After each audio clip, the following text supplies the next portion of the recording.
warahmatullahi wabarakatuh. Perkenalkan, saya Sulastri Putri Meki dengan NIM 18-2400-089, Program Studi Ekonomi Syariah. Baik, saya di sini akan membahas tentang UTS saya, Manajemen Aset dan Liability. Yang pertama itu bagaimana sektor perbankan di masa pandemi ini. Baik, saya akan menjelaskan yaitu kondisi perbankan pada tahun 1998-2020. Sektor perbankan masih kuat menunjang perekonomian di Indonesia.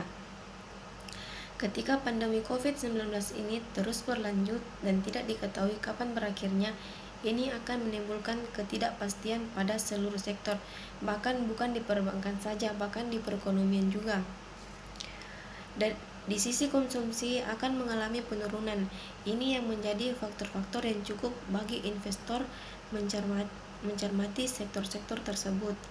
Di tengah upaya menjalankan bisnis agar tetap sehat, perbankan cukup mendapat tugas memulihkan ekonomi nasional melalui penyaluran kredit.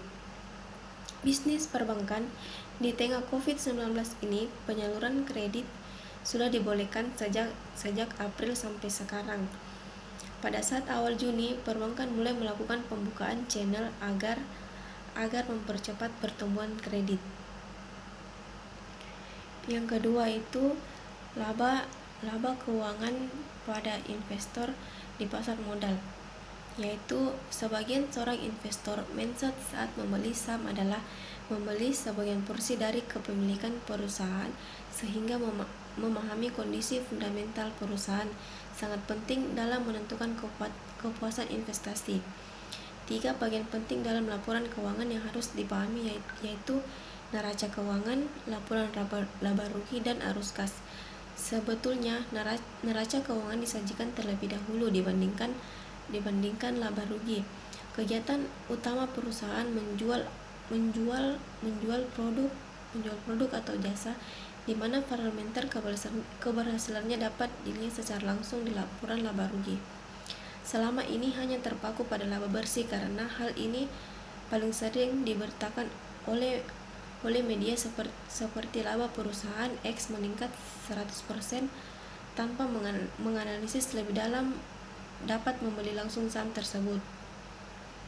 Yang ketiga itu Bank BRI memiliki aset terjumbo di Indonesia sampai September 2020 atau per kuartal 3 total aset BRI sebesar 1.147,85 triliun rupiah atau naik sebesar 10,9% secara tahunan.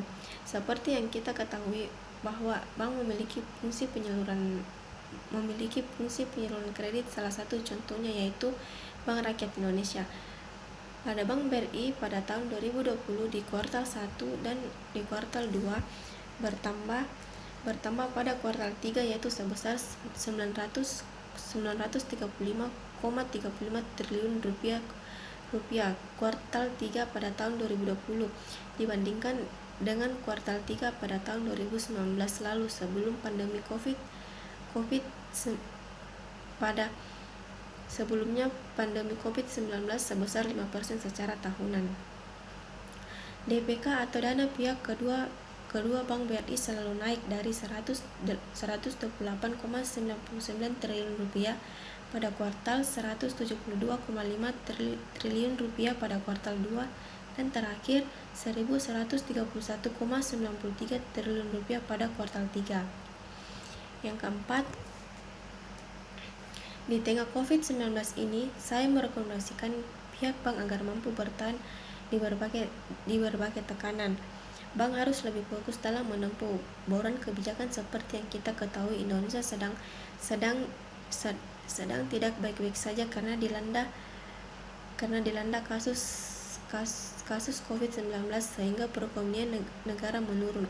Disinilah bank harus lebih bijak dari ketahanannya dan bagaimana ia menghadapi masalah pandemi ini agar kualitasnya bank terjaga. Sekian dan terima kasih pemaparan saya. Assalamualaikum warahmatullahi wabarakatuh.